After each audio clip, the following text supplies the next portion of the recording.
नमस्कार, हिंदुस्तान नॉलेज में नीरज पांडे। आज हम लोग बात करेंगे कि बॉलीवुड मूवी में वर्षों से चला आ रहा है कि क्यों हिंदू देवी देवताओं का अपमान किया जाता है। आखिर क्यों बार बार ऐसा होता है कि आप केवल एक टारगेट बेस पे कि हिंदू देवी देवताओं पे, हिंदू धर्म ग्रंथ पे ऐसा मजाक उड़ाया जा रहा है। और आज वर्तमान में एक तांडव वेब सीरीज है जो सैफ अली खान के द्वारा है और जिसमें ये दिखाया गया है कि शंकर जी हैं वो त्रिशूल लेकर के, डमरू लेकर के गाली दे रहे हैं। आखिर ऐसा क्यों होता है? क्यों बार बार हिंदू धर्म ग्रंथ, हिंदू देवी देवताओं पे क्यों इस तरीके से मजाक उड़ाया जाता है? आज हम इसी पे बात करेंगे। दिग्विजयनाथ पीजी कॉलेज के कुछ अध्यापकगण हमारे साथ जुड़े हुए हैं जिनके साथ हम आज इस पे चर्चा करेंगे। हमारे साथ सर हैं डॉक्टर पवन कुमार पांडे जी और doctor Sanjeev Kumar Singh ji, doctor RP Yadav sir और डॉक्टर अखंड प्रताप सर। आज हम बात करेंगे इसी पे कि आखिर क्यों इस तरीके से मजाक उड़ाया जाता है। सर, मैं आपसे जानना चाहूंगा कि क्यों एक ही धर्म विशेष को टारगेट करके क्यों सनातन धर्म पे यही मजाक उड़ाया जाता है? देखिए, ये तो अपमान नहीं है हिंदू धर्म के खिलाफ, लेकिन उसके साथ साथ जो पुरानी पीढ़ी थी हिंदू धर्म को बहुत मानती है, लेकिन जो नई पीढ़ी हमारी है उसको मानती नहीं है। लेकिन वो दिन दूर नहीं है कि पुरानी परंपरा को लोग जल्दी ग्रहण करेंगे। और ग्रहण करने के साथ साथ अभी कोरोना काल में आप देखे होंगे कि जो आयुर्वेदिक दवाइयाँ हैं, कोरोना काल में लोग पुरानी परंपरा की आयुर्वेदिक दवाइयाँ जड़ी बूटियों वही लोगों ने यूज किया, उसी से लोगों ने लाभ पाया है। और उसी के देन है कि आज दिन प्रतिदिन देखिए लोग पुरानी परंपरा को धीरे धीरे ग्रहण कर रहे। जब कहीं धक्का लग रहा है, जैसे हमारी उदाहरण है, कोई घर में है, कोई एक घर का कोई सदस्य पूजा कर बहुत देवी देवता को मानता है, ये कोई जरूरी है उसका परिवार उस परिवार उसको माने। लेकिन जब कहीं धक्का लगता है, कहीं ठेस लगता है, तब वो देवता को मानता है। जैसे मिलिट्री साइकोलॉजी में एक चैप्टर है, एक दो व्यक्ति थे, एटीट्यूड का है, जिसमें एक था नास्तिक था, एक भगवान के प्रति बहुत मानता था और वह रोज पूजा करता। जो एक दूसरा व्यक्ति था उसको भगवान को नहीं मानता था। एक दिन दोनों गए, कहीं ठेस लगा, गड्ढा खोदा, गड्ढे में अकुत संपत्ति पाया। जो दूसरा नहीं मानता था वो भी गया, गड्ढा बहुत खोजा, कुछ नहीं पाया और दूसरे दिन भी भगवान को मानने लगा। अब भगवान को पूजा करने लगा, तब वो माना। जब कहीं किसी को ठेस लगता, धक्का लगता, तभी वो सीखता है, और जब तक नहीं लगता है तब तक वो नहीं सीखता, दूसरे दुनिया में बहता है। और इसकी बात, लेकिन हिंदू परंपरा को अपमान करना बहुत गलत बात है। लेकिन सर, जैसे आप कह रहे हैं कि धक्का लगता है तो वो सीखेगा, उसको मानेगा, लेकिन ये क्या ऐसा आपको ये उम्मीद है क्या कि बॉलीवुड को ये धक्का लगेगा तो बॉलीवुड ये सीख जाएगा कि नहीं मानेगा? हाँ, तो आखिर क्यों? वो तो गलत है, अपमान करना गलत है हिंदू धर्म के प्रति। ऐसा नहीं होना चाहिए, अपमान एकदम पूरी गलत है। और सर, मैं ये भी जानना चाहूंगा सर, इसलिए आपसे ये जानना चाहूंगा कि मान लीजिए कि ठीक है, अगर धक्का लगता है वो जानेगा, समझेगा, वो एक अलग बात है। लेकिन जो मूवी बन रही है, जो भी वेब सीरीज बनता है, जो सारी चीजें हैं, ये हमारे सबसे ज्यादा युवा पीढ़ी आज देखती है, चाहे सोशल मीडिया के थ्रू देखे या मोबाइल के थ्रू, ऐप के थ्रू, जिसके भी थ्रू देखे। तो एक राष्ट्र का निर्माण में युवाओं का ही योगदान सबसे ज्यादा होता है। अगर हमारा युवा ही पीढ़ी हमारे देवी देवताओं को वही देखते हुए आएगा तो फिर वो एक निगेटिव ही तो असर से पड़ेगा। जो मूवी है अभी वही भगवान के प्रति, अगर आप कोई मूवी दिखाइए उतना प्रेम से नहीं देखेगा। हाँ, जितना प्रेम से वो देखेगा, इसीलिए मैं बोल रहा हूँ वो देखेगा। इस नाते जब तक वो कहीं सीखेगा नहीं, जब तक उसको दबाव नहीं पड़ेगा, तब तक वो संभव नहीं। लेकिन अपमान करना गलत है, हिंदू देवी देवता का अपमान नहीं करना चाहिए, उसके कुछ बहुत जरूरी। सर, इस पे आप क्या कहना चाहेंगे? जैसे मेरा सर एक मत है कि अगर हम हिस्ट्री पर नजर डालें तो एक लंबे समय से पूरी फिल्म इंडस्ट्री हमारे धर्म का मजाक उड़ा रही है, हिंदू धर्म का। और ये पूरा का पूरा एक और तो इस्लामिक प्रायोजित है और दूसरा ईसाई मिशनरियाँ ये प्रायोजित रूप से ये काम कर रहे हैं। और हिंदू धर्म को अपमानित करने के लिए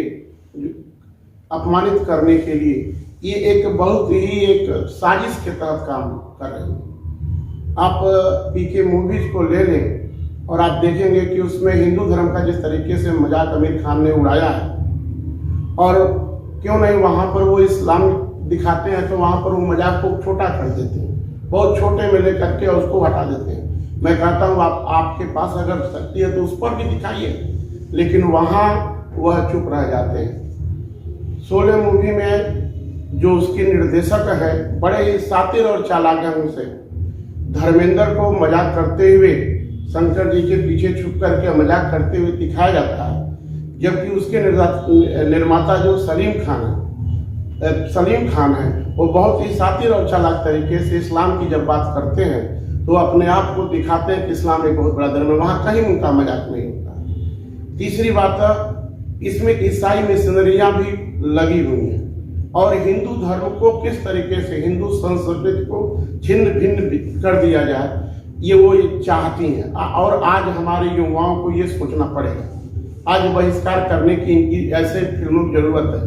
आप देखेंगे दीपिका पादुकोण जब दिल्ली में आती हैं, यूनिवर्सिटी के छात्रों के बीच में आके कहती हैं तो बहुत बड़ा आतंकवाद है, जबकि आप उस पूरी जहां पर ये हड़ताल कर रहे हैं उनके ऊपर कम से कम 39 ऐसे छात्र हैं जिस विश्वविद्यालय के जो आतंकवाद पर उनके मुकदमे चल रहे हैं। क्रिमिनल्स एक वो यूनिवर्सिटी है पूरी की पूरी, और वहां पर दीपिका पादुकोण आती हैं। निश्चित रूप से वो ऐसे नहीं आई है, कहीं ना कहीं से उनको पैसा मिला हुआ है, उस पर आई है। लेकिन वहां पर अर्नब गोस्वामी जैसे पत्रकारों के साथ जब अन्याय होता है तो फिल्म इंडस्ट्री चुप रहती है। सुशांत सिंह के ऊपर सब चुप रहती है। एक पत्रकार अर्नब गोस्वामी इस मुद्दे को उठाता है कि ये हिंदू संस्कृति के खिलाफ हो रहा है और सुशांत सिंह के खिलाफ बोल रहा है। पूरा प्रशासन महाराष्ट्र का उस व्यक्ति को जेल में डालता है, उसके न्यूज रिपोर्टर जितने भी उनको करता है तो प्रताड़ित करने का काम किया जाता है और 10 दिन की सजा उसको दी जाती है। आज भी उसको झूठे केसों में पूरी महाराष्ट्र की गवर्नमेंट जो है उसको महाराष्ट्र की जो गवर्नमेंट है उसको झूठे मामलों को खोल रही है और उस झूठे मामलों में प्रताड़ित कर रही है। और पालघर में जब साथियों के खिलाफ कुछ बात होती है तो पूरा फिल्म इंडस्ट्री मौन रहता है, उनको कहीं भी अन्याय नहीं दिखाई देता है। लेकिन वो पूरी फिल्म इंडस्ट्री में आ जाती है जामिया यूनिवर्सिटी में जब वो आते हैं छात्रों के बीच में, उनको लगता है कि भारत का भविष्य खतरे में है। सलीम हैं शोले मूवी में जब वो फिल्म बनाते हैं और उस पूरी फिल्म में वो मजाक उड़ाते हैं और बड़े ही शातिर तरीके से अपने इस्लाम को आगे करते हैं। और जब उत्तर प्रदेश में कोई घटना होती है तो उनको लगता है भारत अब रहने के लिए अच्छी जगह नहीं है। और जब पालघर में साधुओं की हत्या होती है तो उसके बाद वो पूरे के पूरे तौर से मौन रहते हैं। पूरी जामिया इस्लामिया जो यूनिवर्सिटी है उसमें 39 ऐसे छात्र हैं जिन पर की क्रिमिनल इसके आतंकवादी संबंधी मुकदमों में वो जेल में चल रहे हैं और वहां पर अगर जांच की जाए तो हथियार से लेकर के क्या क्या नहीं मिलेंगे। लेकिन यहाँ पर पूरी फिल्म इंडस्ट्री को दिखाई देता है कि भारत अब रहने के काबिल नहीं है और पालघर में साधुओं की हत्या होती है, वहां पर पूरी फिल्म इंडस्ट्री मौन होती है। तो ये पूरा का पूरा इस्लाम प्रायोजित और ईसाई मिशनरियों की एक सुनियोजित हिस्सा साजिश है जिसमें कि हिंदू धर्म का मखौल उड़ाया जा रहा है और युवाओं को इस धर्म से अलग किया जाए। आज ये जरूरत है कि हम इसका बहिष्कार करें और अगर जरूरत पड़े तो हम शस्त्र भी लें, हम तलवार भी लें, क्योंकि एक छोटा सा मजाक एक किसी छात्र ने फ्रांस में कार्टूनिस्ट पर जो कह दिया था मोहम्मद साहब के बयान पर, उस टीचर की हत्या कर दी गई, रेत करके गला रेत कर हत्या कर दी जाती है। लेकिन जब हिंदू धर्म पर इस तरीके के अपमान होते हैं और हिंदू समाज चुप रहता है तो धर्म से ही आपका अस्तित्व है। जैसे धर्म पिता है और पिता का अपमान होने के बाद भी जो लोग चुप रहते हैं, छात्र चुप रहते हैं, पुत्र चुप रहता है, उसको कायर ही माना जाता है। धर्म पिता है, अगर आप धर्म की रक्षा करते हैं, धर्म आपकी रक्षा करता है, धर्म के लिए जरूरत हो तो आप बहिष्कार भी करें।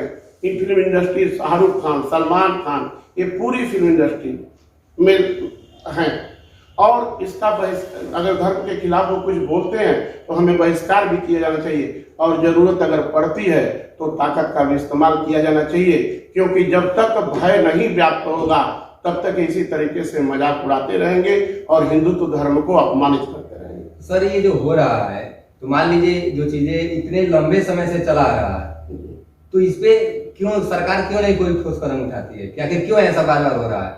अगर एक मूवी में होता है 1960 से लेकर के अभी 2021 है, इसके बीच में कई सारी मूवी ऐसी आई हैं जहाँ पे अपमान दिखाया गया, तो आखिर इस पे सरकार क्यों नहीं, सेंसर बोर्ड जो है क्यों नहीं उसको बैन कर देता है, क्यों नहीं पूरी तरीके से बंद कर देता है? कहीं ना कहीं सेंसर बोर्ड होता है, वो बड़े बड़े फिल्म इंडस्ट्रीज के निर्माताओं निर्देशकों से मिला हुआ है, जिससे उनको काफ़ी पैसा मिलता है, काफ़ी वो पैसा कमाते हैं। परिणाम ये होता है कि उस पैसे के लालच में वो इसको वहाँ देखते हैं, दूसरे लोगों का, बड़े लोगों का दबाव होता है, इसके कारण उनको चुप रहना पड़ता है। तो निश्चित रूप से अगर हम जागरूक होंगे, हमारा युवा जागरूक होगा, हम लोग अगर जागरूक हो जाएंगे तो फिर ये ऐसे साहस नहीं कर पाएंगे, क्योंकि इनकी पूरी दुकान हमारे और आपके पैसे से चलती है। इनकी दुकान आप बंद कर दीजिए, ये कुछ बोलने का साहस नहीं कर पाएंगे। सर ये बताइए, मैं आपसे ये जानना चाहूंगा कि समाज में मान लीजिए कि ठीक है, अगर वो बना रहे हैं, इसका बाइकाट भी हो रहा है, फिर वो मूवी करोड़ों कमा लेती है, आखिर क्या ये समाज के उन लोगों का उत्तरदायी नहीं है कि क्या अगर हम उसको देखना बंद कर दें तो उसकी दुकान तो ऐसे ही बंद हो जाएगी? ये सही बात है आपका। मुझे लगता है कि ऐसा वो करने के पीछे उद्देश्य ही उनका है ज्यादा से ज्यादा पैसा कमाना, क्योंकि वो अक्सर इस तरह की, मैं आपको बताना चाहता हूँ कि हिंदू देवी देवताओं को लेकर के जो अपमान शुरू से, जैसा कि आपने कहा और सर ने भी बताया कि लगभग 1960 से 1950 से ही ले लूं मैं, फिल्म इंडस्ट्री से जब से चल रहा है तब से हम अक्सर देखते आ रहे हैं कि हिंदू देवी देवताओं को अपमानित किया जाता है, या जो हिंदू कैरेक्टर है उनको चोर, उनको बदमाश, उनको डाकू दिखाया जाता है। वहीं अन्य धर्मों में ऐसा नहीं होता है। मैं किसी धर्म का विरोध नहीं कर रहा, लेकिन अगर हमारे धर्म, जिस धर्म से हम बिलोंग करते हैं, वो अगर उस धर्म को अपमानित किया जाएगा तो उसको खिलाफ हम खड़े हैं और अपने धर्म की रक्षा के लिए हम खड़े हैं। और मैं आपके माध्यम से मैं अपने युवाओं से भी अपील करना चाहता हूं कि आपको बलगलाने का काम किया जा रहा है। और अक्सर मैं बात जो कह रहा था कि हिंदू देवी देवताओं का ही अपमान क्यों, क्योंकि स्पेशली मैं आपको बता दूं यहाँ कि जो सबसे ज्यादा जो बड़ी संख्या है वो हिंदू की, और ऐसे में जब हिंदू देवी देवताओं का अपमान दिखाते हुए या हिंदू कैरेक्टर्स का अपमान दिखाते हुए आपको मूवी बनाएंगे और वो दुष्प्रचारित होगी, तो दुष्प्रचारित होने के लिए भी लोग ये सोचते हैं कि जरा देखा जाए चल करके मूवी में कि क्या ऐसा दिखाया गया है जिससे हिंदू देवी देवताओं का अपमान होता है। ऐसा देखने के लिए भी लोग ज्यादा से ज्यादा संख्या में उस मूवी में जाते हैं वहां, और वो पैसे खर्च करके जाते हैं, और ये पैसे, वो मूवीज पैसा कमाती है। तो मुझे लगता है कि जो व्यक्ति की जिज्ञासा है, अपनी उस जिज्ञासा को खत्म करना चाहिए। और मेरी ये अपील है सभी हिंदू धर्म के मानने वालों कि आप इस तरह का कोई भी अपमान अगर मूवीज में हो रहा है तो ऐसे फिल्मों का बहिष्कार करना चाहिए। अगर हमने 1 से 2 फिल्मों का बहिष्कार कर दिया, उसके बाद ये जो अपमान भरा जो दृश्य दिखाया जाता है मूवीज में, ये तुरंत बंद हो जाए, क्योंकि उस समय उनको वो जो हिंदू व्यूअर्स हैं, मुझे लगता है कि हिंदू व्यूअर्स ज्यादा हैं क्योंकि उनकी संख्या ज्यादा है, और अपमानित करने का उद्देश्य भी ये होता है कि वो हिंदू व्यूअर एक बार सिनेमा तक आए और देखे कि किस प्रकार से अपमानित किया गया है। तो ये है। दूसरा मैं एक और बात कहना चाहूंगा कि जो आकर्षण है हमारे युवाओं का, एक्चुअल में होता क्या है कि मैं ये अपील भी करना चाहूंगा, बॉलीवुड से मैं अपील करना चाहूंगा, ठीक है आप मूवीज बना रहे हैं तो मूवीज बनाने के पीछे समाज को, उत्थान को लेकर के मूवी बनाएं।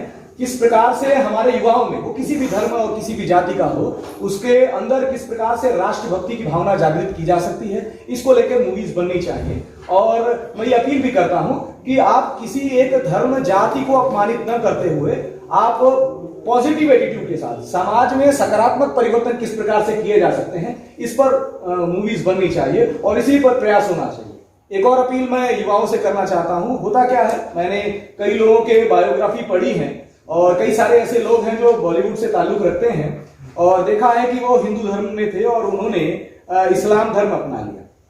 हुआ क्या, मैं नाम नहीं लेना चाहूंगा ऐसे लोगों का, मैं जानता हूं, लेकिन उन्होंने किया क्या कि उनके यहाँ कोई तबीयत खराब थी या कुछ समस्याएं, उनके पारिवारिक समस्या थी, वो 4 बार मंदिरों तक गए, लेकिन उनकी समस्या का समाधान नहीं हुआ। किसी ने सजेस्ट किया आप मस्जिद जाइए, वहां आपकी समस्या का समाधान होगा, और वहां जाते हैं और उनकी समस्या का समाधान होता है। तो ऐसे में वो व्यक्ति ये प्रभावित हो जाता है उस धर्म से कि ये तो मेरा मैं इस धर्म में गया और मैंने वहां प्रार्थना की और मेरी प्रार्थना सुन ली। मैं मानता हूं कि ये बिल्कुल गलत है, ऐसा कुछ भी नहीं है, ये एक फैक्टली ऐसा हो गया होगा। लेकिन मैं एक और मैसेज यहां से मैं देना चाहता हूं कि अगर, विशेषकर मैं युवाओं को ये बताना चाहता हूं कि अगर आपको लगता है कि आप बार बार अच्छा कार्य कर रहे हैं हिंदू देवी देवताओं का सम्मान कर रहे हैं, उन पर विश्वास रखते हैं, उसके बाद भी आपका जीवन कष्टमयी है।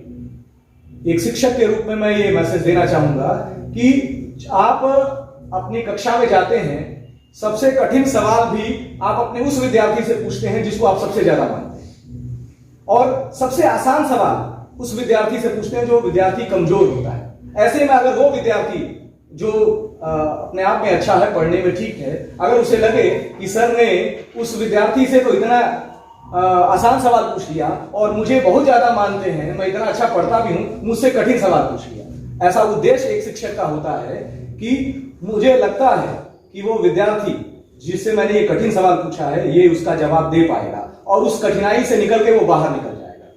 और ऐसा करते हुए जो विद्यार्थी कमजोर है, जब वो देखेगा, देखने के बाद उसे प्रेरणा मिलेगी।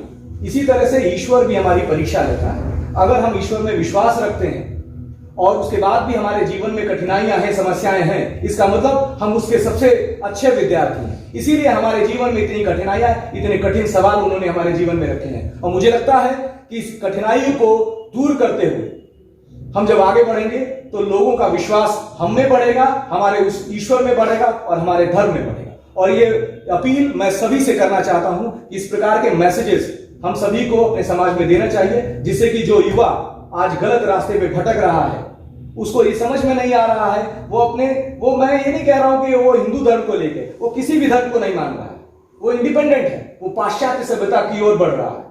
तो ऐसे में अगर हम अपनी संस्कृति को अपने युवाओं में मतलब डालना चाहते हैं तो इसके लिए हमारी जिम्मेदारी भी बनती है।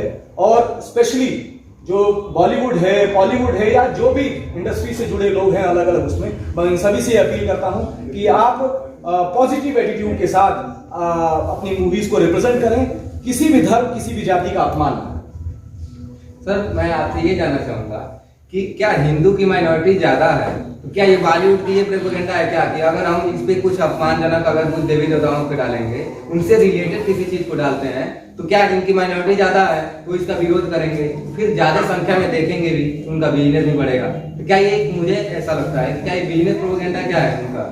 नहीं, बिजनेस तो उनका है ही। बिजनेस तो उनका है कि हिंदू जो है जाते हैं परसेंटेज में, जो है हिंदू जो ज़्यादा देखेंगे, विरोध होगा तो ज़्यादा देखने जाएंगे इसको, जो है हमारे इकोनॉमिक मजबूत होगा। लेकिन हिंदू देवी देवताओं का मजाक ये जो जैसा पांडे जी ने बताया 1960 से फिल्मों में दिखाया जा रहा है, और हमारी पूर्व की सरकारें भी दोषी हैं। जो पूर्व सरकारें थी इस पर उन्होंने ध्यान नहीं दिया, हिंदू देवी देवताओं का मजाक हमेशा करते रहे। अन्य धर्मों की अपेक्षा हिंदू के ज़्यादा, अन्य धर्मों में कम जो है। और जगह जगह इसमें जो है सिनेमा हॉलों पर और जो आगजनी हुए, तोड़ फोड़ हुए, इससे राष्ट्र की क्षति भी हुई, देश का नुकसान भी हुआ। और ये लोग आज भी वही कुछ चंद लोग हैं जो हिंदू देवी देवताओं को जो है अपमान करने में लगे हुए। मैं एक बात कहना चाहूँगा कि आज के जो युवा हैं, इन फिल्म इंडस्ट्री के कलाकारों को आइडियल न बना, ये ड्रग एडिक्ट हैं। 75% ड्रग एडिक्ट हैं, वो ड्रग्स लेते हैं, उनका कोई वो नहीं है। आपके आदर्श राणा प्रताप हो सकते हैं, शिवाजी हो सकते हैं, रामकृष्ण परमहंस हो सकते हैं, ये आपके आइडियल मॉडल है। ये पूरे के पूरे ड्रग एडिक्ट हैं, इनका कोई कल्चर नहीं है, कल्चर विहीन सभ्यता इनकी है। आपको इनको सख्त रूप से इस तरीके के अगर धर्म इत्यादि का अपमान करते हैं तो आप इनका तुरंत बहिष्कार कीजिए। और मैं सरकार से भी ये कहूँगा कि वह एक कठोर कानून बनाए जो किसी भी धर्म या मजहब पर अपमानित करने वालों को सख्त से सख्त सजा दे, दंड दे। क्योंकि बिनु भय हो, राम ने कहा है कि बिनु भय हो ही न प्रीत, जब तक भय नहीं होगा तब तक ही नहीं डरे। सर, क्या आप ये मानते हैं कि सरकार इस पर कोई ठोस कदम उठाएगी? बिल्कुल है। इस समय वर्तमान जो सरकार, चाहे वो केंद्र की है या प्रदेश की सरकार है, और इस पर लेकर के मैं आपको कहना भी चाहूँगा, जिस प्रकार से हमने देखा है पिछली सरकारें जब रही हैं, तो उस पर जो अन्य धर्म हैं उनको लेकर के आकर्षण ज़्यादा था। लेकिन वर्तमान की जो सरकारें हैं जब से आई हैं, इसमें हिंदू देवी देवताओं को, हिंदू धर्म को लेकर के आकर्षण बढ़ा है। चाहे वो नवरात्र के सेलिब्रेशन की बात हो, दीपावली की सेलिब्रेशन की बात हो, या प्रयागराज में जिस प्रकार से सभी पार्टियों के नेता गए और प्रयागराज में जाकर के उन्होंने गंगा में डुबकी लगाई। तो मुझे लगता है कि अभी जो वर्तमान सरकार है उसने कार्य किया है और बहुत से ठोस कदम उठाए हैं। इसी का रिजल्ट है कि आज लोगों का जो विश्वास है वो हिंदू देवी देवताओं को लेकर के बढ़ा है, हिंदू धर्म में बढ़ा है। और सबसे बड़ी उपलब्धि हमारी इसमें है कि आज अयोध्या में राम मंदिर का निर्माण होने जा रहा है। तो मैं यहाँ से आपके माध्यम से मैं अपील भी करना चाहूंगा कि इस राम मंदिर निर्माण में हम सभी अपनी क्षमता के अनुसार जो भी सहयोग कर सकते हैं हमें करना चाहिए। और मैं ये भी अपील करूंगा कि हम किसी भी धर्म का अपमान ना करें, किसी धर्म किसी जाति का अपमान ना करें, लेकिन हाँ, अगर हमारे धर्म हमारी जाति पर कोई हस्तक्षेप करेगा, कोई आक्षेप करेगा तो उसके जवाब के लिए भी हम तैयार हैं। बहुत बहुत धन्यवाद सर आपको जुड़ने के लिए।